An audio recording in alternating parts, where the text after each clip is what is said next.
ወወልድ ወመንፈስ ቅዱስ አሐዱ አምላክ አሜን። ማን እንደ እግዚአብሔር? እጅግ የተከበሩ አባታችን መልአከ አሜን ቆሞስ አባ ገብረ ሥላሴ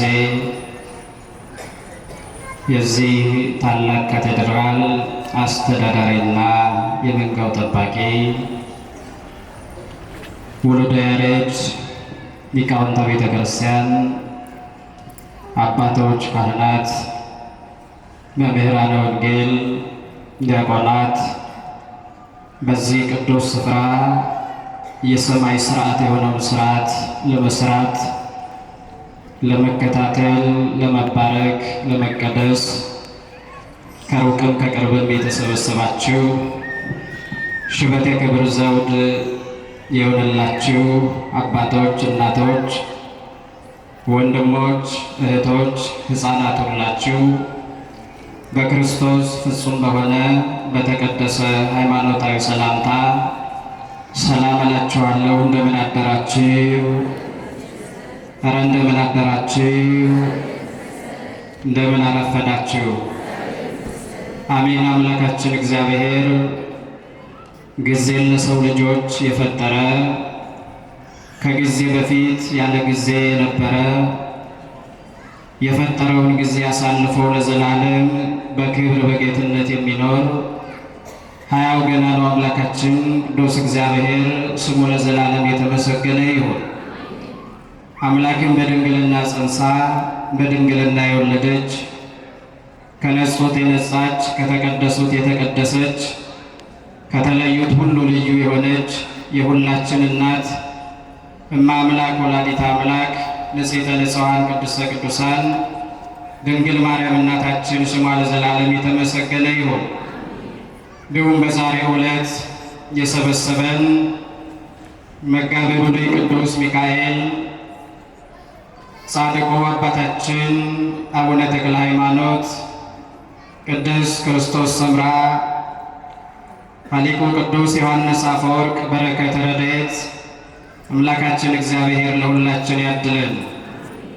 እንደ እግዚአብሔር መልካምና ቅዱስ ፈቃድ መነሻችን ላይ ባነሳነው እግዚአብሔር ቃል ብዙ ሳይበዛ እጅግም ሳያጥር እንደ እግዚአብሔር መልካምና ቅዱስ ፈቃድ እንማማራለን። እግዚአብሔር መንፈስ ቅዱስ ለአባቶቻችን ለነቢያት፣ ለቅዱሳን፣ ለሐዋርያት ምስጢርን፣ ጥበብን፣ ማስተዋልን እንደገለጸ ለእኔ ቆሜ የምማርበትን እናንተ ደግሞ ቁጭ ብላችሁ የምትሰሙበትን ዝነ ልቡና አምላካችን እግዚአብሔር ለሁላችን ያድለን። ማን እንደ እግዚአብሔር? የትምህርቱ መሠረታዊ ዓላማ ቅዱሳን መላእክት ለእኔና ለእናንተ የሚያደርጉልንን ነገር ገልጾ መናገር ነው። በዚህ ዘመን ቅዱሳን መላእክት ምንም አያደርጉልንም የሚል ትውልድ እያየን እየተመለከትን ስለሆነ ቤተ ክርስቲያን ደግሞ ቅዱሳን ምን እንደሚያደርጉልን መጽሐፍ ቅዱሳዊ ምላሽ ስላላት ያንን መናገር ነው። የትምህርታችን ርዕስ መነሻ ያደረግነው ሚካኤል የሚለውን ስም ነው። ሚካኤል ማለት መኑ ከመ አምላክ፣ ማን እንደ እግዚአብሔር ማለት ነው። ሚካኤል ማለት ምን ማለት ነው አልኳችሁ? ማን እንደ እግዚአብሔር። ሚካኤል፣ ገብርኤል፣ ሩፋኤል እያልን ስንጠራ መጨረሻ ላይ ያለው ሁለት ፊደል የእግዚአብሔር ስም ነው። ሚካኤል፣ ገብርኤል፣ ሩፋኤል፣ ኡራኤል እያልን ስንጠራ መጨረሻ ላይ የምናየው የምንመለከተው የእግዚአብሔር ስም ነው። በቅዱሳኑ ላይ የእግዚአብሔር ስም መኖሩን ማረጋገጫ ነው። የሰበሰበን የተሰበሰብነው የሰበሰበንም የቅዱስ ሚካኤል ቃል ኪዳን ያለንበት ቤተ ክርስቲያን በቅዱስ ሚካኤል ስም የተሰየመ ቅዱስ ሚካኤል የሚመሰገንበት ቤተ ክርስቲያን ነው። በዚህ ቤተ ክርስቲያን ውስጥ ተሰብስበን የምንበላው የምንጠጣው የቅዱስ ሚካኤል ሥጋና ደም ሳይሆን ሁላችንን ካለመኖር ወደ መኖር ያመጣው የመድኃኒታችን የኢየሱስ ክርስቶስ ቅዱስ ሥጋ ክቡር ደም ነው። ቤተ ክርስቲያኑ የተሰራው የተሰየመው በቅዱስ ሚካኤል ስም ቢሆንም የሚመለከው እግዚአብሔር ነው። ማን እንደ እግዚአብሔር እያልን የተሰበሰብነው ለፈጠረን ለአምላካችን የአምልኮ ስግደት ላከበረው ለመረጠው ለመጋቤ ብሉይ ለቅዱስ ሚካኤል ደግሞ የአክብሮት የጸጋ ስግደት እየሰገድን ሥርዓት አምልኮችን እንፈጽማለን። ታዲያ እግዚአብሔር መልአክ ለእኔና ለእናንተ ምን ያደርጉልናል ብለን ስንጠይቅ ቤተ ክርስቲያን መልስ ትሰጣለች። 1 3 4 ነጥቦችን እናነሳለን። እንግዲህ መልአክ ማለት መልእክተኛ ነው። ለአንድ ሲሆን ማለት ነው። ብዙዎችን ስናነሳ ደግሞ መልእክተኞች ናቸው። ወደ ማን የሚላኩት ካል ከእግዚአብሔር ወደኛ ከኛ ደግሞ ወደ እግዚአብሔር የሚላላኩ ሰውን ለማገዝ ለመርዳት፣ እንቅፋቱን ለማንሳት፣ እሳቱን ለማብረድ፣ የፈላውን ውሃ ለማቀዝቀዝ ከእግዚአብሔር ወደኛ ይላካሉ። በዓይን የማይታዩ ረቂቅ አካላቸውን ይዘው የሚኖሩ ተፈጥሯቸው ከሰው የተለየ እንደ ሰው የማይበሉ የማይጠጡ የማያገቡ የማይወልዱ ቅዱሳን መላእክት ለእኔና ለእናንተ ረዳት ሲሆኑ ዘንድ እግዚአብሔር አዘጋጅቷቸዋል፣ ፈጥሯቸዋል። ታዲያ ቅዱሳን መላእክት ምን ያደርጉልናል?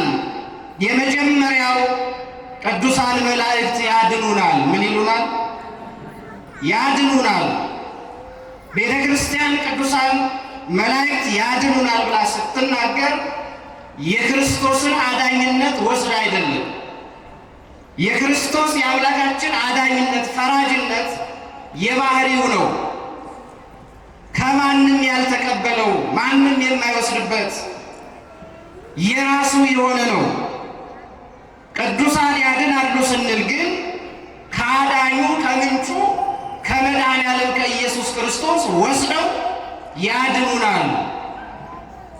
አባቶች ያድኑናል። ከምንጩ ከኢየሱስ ክርስቶስ ወስደው በጸጋ የሰጣቸው ስለሆነ ያድኑናል። መስቀሉ ያድነናል። እምነቱ ያድነናል። ጸበሉ ያድነናል። ይሄን ስንናገር ክርስቶስ አዳኝ አይደለም እያልን አይደለም። ነቢየ እግዚአብሔር ቅዱስ ዳዊት በመዝሙር 33 ላይ ሲናገር የእግዚአብሔር መልአክ በሚፈሩ ሰዎች ዙሪያ ይሰፍራል ያድናቸውማል ይላል። አባቶቻችንን ሲናገሩ ሲሰብኩ ሲያስተምሩ ከራሳቸው አፍልቆ አይደለም። መነሻው መጽሐፍ ቅዱስ ነው። መነሻው እግዚአብሔር ያስተማረው ትምህርት ነው። የተሰበሰብነው በመላእክት ስም ነው። በአማላጅነቱ ወደ እግዚአብሔር የሚያቀርበን ነው በተሰጠው ቃል ኪዳን። ስለዚህ ፈርተን በአማላጅነቱ የጸጋ ስግደት እየሰገድን እያከበርን ስንሰበሰብ በሚፈሩ ሰዎች ዙሪያ ይሰፍራል የእግዚአብሔር መልአክ። መስፈር ብቻ አይደለም፣ መምጣት ብቻ አይደለም፣ ያድናቸውማል ይላል። ምን ይላቸዋል? ያድናቸውማል። ስለዚህ የእግዚአብሔር መልአክ ያድናሉ። ማን? እኛን ማለት ነው። የሚያድኑት ደግሞ ስናከብራቸው ነው። እግዚአብሔር አክብሯቸዋል። እግዚአብሔር ወደኛ ልኳቸዋል። እግዚአብሔር ለልጆቹ ረዳት የሆኑ ዘንድ እንዲያድኑ፣ እንዲፈውሱ፣ ከእግዚአብሔር ጋር እንዲያስታርቁ፣ መሰላል መውጫ መውረጃ እንዲሆኑ የእግዚአብሔር መልአክ ለኛ ሰጥቶናል። ስለዚህ ያድኑናል። የክርስቶስን አዳኝ ግን ሌላ ነው፣ የእነሱ ሌላ ነው። ብዙ መድኃኒት አለ። ዶክተሩ ምክንያት ሆኖ ያድነናል፣ አምላክ ግን አይደለም። ራሱ የምንወስደው መድኃኒት ስሙ መድኃኒት ነው፣ ግን መድኃኒትነቱን የባህሪ አይደለም። እውነተኛው አምላካችን መድኃኒታችን ኢየሱስ ክርስቶስ ግን መተኪያ የሌለው አምላክ ነው። ለዚህ ቅዱሳን መላእክት የመጀመሪያው ያድኑናል። ሁለተኛው ደግሞ በእግዚአብሔር ፊት ይቆሙልናል። በማን ፊት? በእግዚአብሔር ፊት የሁላችንን ጸሎት ልመና ሊያሳርጉ፣ ኃጢአታችንን በደላችንን ዕለት ዕለት እግዚአብሔርን ስናስከፋው ከዚያ ከነ ኃጢአታችን ከነ በደላችን እግዚአብሔር እንዳይጠራን ዕድሜ ስጣቸው፣ የንስሐ ጊዜ ስጣቸው፣ ይቅር በላቸው ለማለት በእግዚአብሔር ፊት ይቆማሉ። አይቀመጡም፣ በፈራጁ በእግዚአብሔር ፊት ይቆማሉ። መጽሐፍ ቅዱሳን መላእክትም ሌሎቹም በእግዚአብሔር ፊት ቆሙ፣ በእግዚአብሔር ፊት ቆሙ ነው የሚለው። ለምልጃ እውነተኞች የማይረቱ ጠበቃዎች ሆነው ስለ ሁላችን በእግዚአብሔር ፊት ይቆማሉ። በቅዱስ ሉቃስ ወንጌል በምዕራፍ 1 በ19ኛው ቁጥር ላይ እኔ በእግዚአብሔር ፊት የምቆመው ማን ነኝ ይላል? ገብርኤል ነኝ ይላል። ወደ ዘካርያስ የመጣው ገብርኤል ነው። ወደ እኛ ሲመጣ እግዚአብሔር በመላእክት ዘንድ ነው የሚመጣው፣ በቅዱሳን ዘንድ ነው የሚመጣው። በእነሱ በኩል ይመጣል እግዚአብሔር። የሁላችንን ጸሎት ልመና ሊመልስ ይመጣል እግዚአብሔር። ዘካርያስ ወደ እግዚአብሔር ጸሎት አድርሷል። የጸሎቱ ምላሽ በማን በኩል ነው የሰጠው? በገብርኤል በኩል። ዘካርያስ ሆይ ጸሎት ተሰምቶልሃል፣ ደስ ይበልህ፣ የዛሬ ዓመት ልጅ ትወልዳለህ አለው። ለጊዜው አልተቀበለም፣ ተስፋ ቆርጧል። እኔም ባለቤቴም አርጅተናል አንወልድም ብሎ መልአኩን ተቃወመ። የእግዚአብሔር ቤተሰቦች ቅዱሳን መላእክት አያስፈልጉም ስንል የእኛም ዕድል ይህ ነው የሚሆነው። ቅዱሳንን መቃወም እግዚአብሔርን መቃወም ነው። ያከበራቸው የፈጠራቸውን አምላክ መቃወም ነው። ክብር ለሚገባው ክብሩን ስጡ ያለ መድኃኔዓለም ኢየሱስ ክርስቶስ ነው። ያከበራቸውን ማክበር፣ የቀደሳቸውን መቀደስ፣ ለእኛ የተሰጡንን አሜን ብለን መቀበል እንጂ እግዚአብሔር የሰጠንን አይ አንፈልግም ካል የሚገጥመን የዘካርያስ ዕድል ነው። እንግዳው የኔን ቃል ካልተቀበልክ በእግዚአብሔር ፊት የምቆመው ገብርኤል ላይ ተልኬን የመጣሁት አለው። አልሰማውም። እንግዳው እስከሚሆን ድረስ አፍህ ድዳ ይሆናል። በእግዚአብሔር ፊት የምቆመው እኔ ገብርኤል ላይ ነው ያለው። ማንነቱን ገለጸለት። ከእግዚአብሔር ተልቆ መምጣቱን ጸሎት እግዚአብሔር እንደሰማው ምላሽ እንደሰጠው የእግዚአብሔር የሥራ ጊዜው እንደደረሰ አይቶና ተመልክቶ በደንብ አድርጎ ነግሮት እሱ ግን አልሰማም። በእግዚአብሔር ፊት መቆሙን ለመናገር እንጂ ወደዚያ ታሪክ ለመግባት አይደለም። ስለዚህ በእግዚአብሔር ፊት ስለ ሁላችን የሚቆሙ ናቸው። ለምልጃ ለማስታረቅ ሰውና እግዚአብሔርን ወደ መንግሥተ ሰማያት ወደ ገነት እንድንገባ በእግዚአብሔር ፊት እንድንቆም ዘላለማዊ ቤታችንን እንድንወርስ እንድናገኝ የሚያስታርቁ ናቸው ቅዱሳን መላእክት። ሁለተኛው በእግዚአብሔር ፊት ይቆሙልናል። ሦስተኛው ደግሞ ይረዱናል። ምን ይሉናል? ይረዱናል። የመላእክት እርዳታ ያስፈልገናል። እንኳን የመላእክት አይደለም የሰውም እርዳታ ያስፈልገናል። ሰው ለሰው እኮ መድኃኒት ነው። በመናል ሰውን የመሰለ ፍጡር እኮ የለም። ሰው ከመላእክትም ይበልጣል አይደል? በእግዚአብሔር መልክ በእግዚአብሔር አርአያ የተፈጠረ የሰው ልጅ ነው። ሰው ለሰው እንዲተሳሰብ አንተ ትብስ እየተባባል እንድንኖር ነው የተፈጠር ነው። ያስተማረን ክርስቶስ ይሄንን ነው። ቅዱሳን መላእክት ደግሞ ሰውን የሚረዱ ናቸው። የማይታዩ ያናያቸው። እነሱ ግን ስራችንን ዕለት ዕለት የምንሰራው ስራ የሚዘግቡ ናቸው። ክፉ ስራችንን ይሁን ደግ ስራችንን የሚከታተሉ ናቸው። ቅዱሳን መላእክት የሚረዱን ናቸው። ትንቢተ ዳንኤልን ተመልከቱ። ምዕራፍ 10 ላይ ዳንኤል በአንበሶች ጉድጓድ ገብቷል። ባለጊዜዎች ጥለውታል። አንበሶች የተራቡ ናቸው። በጉድጓድ ውስጥ ምንም ሌላ የሚበላ ሳይሰጣቸው ዳንኤል የተሰጣቸው። የሰው ድርጊት አይደል? ሰው የሚያስበው ይሄን አይደል? እግዚአብሔር ደግሞ የፈጠረውን ፍጡር የማይረሳ አምላክ ነው። የሚዘገይ አምላክ አይደለም። ቢዘገይም የሚቀድመው የሌለ ዳንኤል እግዚአብሔር አለው። እግዚአብሔርን የሚያመልክ የሚወድ ነው። በዚያን በጥልቁም እንኳን ቢገባ እግዚአብሔር እንደማይለየው ያውቃል። ለዚህ እግዚአብሔር ሰዎች ለአንበሶች ሲሰጡት አንበሶችን እንዳይበሉት ዳንኤልን አደረገ እግዚአብሔር። ስለዚህ ጠዋት መጣና ዳንኤል ለመሆኑ ማና ዳንኤል የእግዚአብሔር መልአክ ሊረዳ የመጣ ነው ያለው። የማን መልአክ? የእግዚአብሔር መልአክ። እግዚአብሔር መልአኩን ልኮ አዳነኝ፣ ነፃ ወጣኝ። የአንበሶቹን አፍ እግዚአብሔር ዘጋ። በመልአኩ ላይ ሥራ የሠራ እግዚአብሔር ነው። ዳንኤልን ያዳነው እግዚአብሔር ነው። በማን ላይ? በመልአኩ ላይ። ሊረዳኝ ሊያግዘኝ አቅም ሊሆነ ሊያበረታታኝ መጣ ለዳንኤል። የእግዚአብሔር መልአክ አለ ዳንኤል። አመሰገነ መልአኩ። ስለዚህ ዳንኤል ያመሰገነው፣ ዳንኤል ያመነው፣ ዳንኤል የመሰከረለትን መልአክ እኛም ልናምን ይገባል፣ ልንመሰክር ይገባል።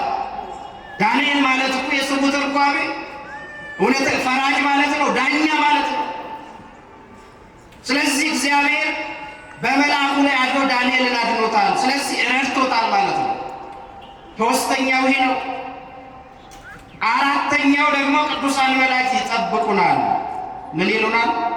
ይጠብቁናል። ከፊት እንቅፋቱን ያነሱልናል፣ እንቅፋት እንዳይመታ። ሰዎችን ከባርነት ያወጡት ከመላእክት ዘንድ ቅዱስ ሚካኤል፣ ከሰው ዘንድ ሙሴ አይደል? ከዚያን ከባርነት ነፃ ያወጡት ከእግዚአብሔር ጋር እየተነጋገሩ ሕዝቡ የመሩት የእግዚአብሔር መልአክ ቅዱስ ሚካኤልና ሙሴ ናቸው። መራ እስራኤል ሙሴ። ስለዚህ እግዚአብሔር ለሙሴ ምንድን ያለው? መልአኬን እሰዳለሁ በፊትህ ነው ያለው። እንቅፋት እንዳይመጣ እንዳትሰናከል መልአኬን እሰዳለሁ ይጠብቅህ ዘንድ ያግዝ ዘንድ ብሎ እግዚአብሔር ለሙሴ ነግሮታል። ሙሴ ደግሞ እግዚአብሔር መልአክ እንዲያከብር አዳኝነቱ ጠባቂነቱ በእግዚአብሔር ፊት የሚቆም መሆኑን ደግሞ ለሌሎች ማስረዳት እንችል እግዚአብሔር ለሙሴ ነግሮታል ማለት ነው። በዚህ ሕዝቡን የመራ በበረሃ የመራ ማርና ወተት የምታፈልቋ ምድር ርስት ከነዓን በሰላም በፍቅር በደመና አምድ በዚያን በበረሃ ፀሐይ እንዳይመታቸው የመራ እንቅፋት እንዳይመታቸው በብርሃን የመራ የእግዚአብሔር መልአክ ከሙሴ ጋር እየጠበቀ የመራ ሁላችንም የሚጠብቀን የእግዚአብሔር መልአክ። ለዚህ ይሄንን በትንሹ ልንረዳ ያስፈልጋል። መላእክት አገልግሎታቸው ይህ ስራቸው ይህ ነው። ስራቸውን አገልግሎታቸውን ያወቀ ክርስቲያን በምንም ነገር ሊታለል አይገባም። ሌሎቹም ቅዱሳን ጻድቃን ሰማዕታት የምንላቸው የተሰጣቸው ጸጋ ነው። አባታችን ጻድቁ ተክለ ሃይማኖት ጻድቅ ናቸው። በጻድቅ ሰው ደግሞ ሀገራችን ትድናለች። ማን ትድናለች? ሀገራችን ትድናለች። ይሄን እናምናለን። እስመ በጸሎተ ጻድቅ ትድን ወይትማሰን ሀገር ነው የሚለው። በጻድቅ ሰው ጸሎት ሀገር ትድናለች እንጂ አትጠፋም የሚለው። ሀገር ስንል እኛን ነው። በዚህ በሀገር ውስጥ የምንኖር በኢትዮጵያ የምንኖር ጋራው ሸንተረሩ ሳይሆን እኛ ነን። እኛ እንድናለን በእነሱ ምልጃ፣ በእነሱ በተሰጣቸው ቃል ኪዳን መሰረት ባደረጉት ውጣ ውረድ በዱር በገደል ከዓለም ርቀው ሸሽተው እግዚአብሔርን ብቻ የተከተሉ እነሱ ቅዱሳን በእነሱ ስም ስማቸውን ስንጠራ ገድላቸውን ስናነብ በማህበር ስንሰበሰብ ያ የእነሱ ቃል ኪዳን ወደኛ ይመጣል። ያ የእነሱ ተጋድሎ ወደኛ ይመጣል። ያ እነሱ የሰሩ ስራ ወደኛ ይመጣል። ማቴዎስ 10:41 እንመለከት። ምንድን ነው የሚለው? ጻድቅን በጻድቅ ስም የተቀበለ የጻድቁን ዋጋ ያገኛል እኮ ነው። በመቀበል ብቻ በማመን ብቻ ጻድቅ መባል ላንተ ይገባል። የሥራህን እግዚአብሔር ከፍሏል። ስለዚህ ታማልደኛለህ፣ ታስታርቀኛለህ ከማን? ከፈጣሪ ከኢየሱስ ክርስቶስ ብለን ልናምን ይገባል።